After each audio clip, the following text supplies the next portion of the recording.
आत्मा का अस्तित्व क्या है।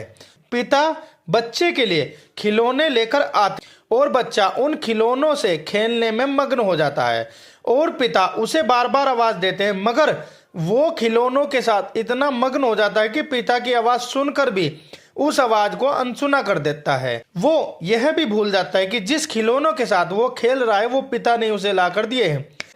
इसी प्रकार इस संसार की प्राप्तियां जिसकी बदौलत है इंसान उसी तरफ अपना कदम नहीं बढ़ाता। यह जो मानव जीवन मिला है इसे संसार तक सीमित रहकर ही नहीं बिता देना है। इस सत्य की जानकारी करके इस जीवन की यात्रा को तय करना है। इस मूल तत्व का बोध हो जाने के कारण यह पहचान हो गई है कि मेरा अस्तित्व क्या है।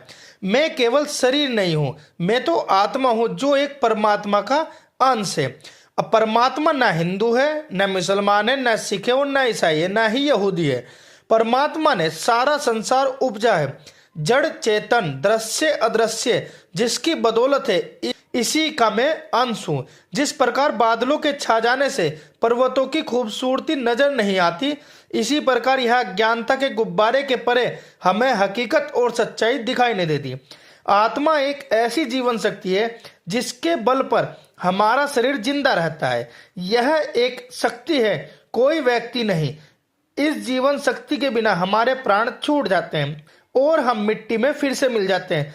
जब शरीर से आत्मा जीवन शक्ति निकलती है तो शरीर मर जाता है और वहीं लौट जाता है जहां से वह निकला था, यानी मिट्टी में। उसी तरह जीवन शक्ति भी वहीं लौट जाती है जहां से वो आई थी, परमात्मा के पास।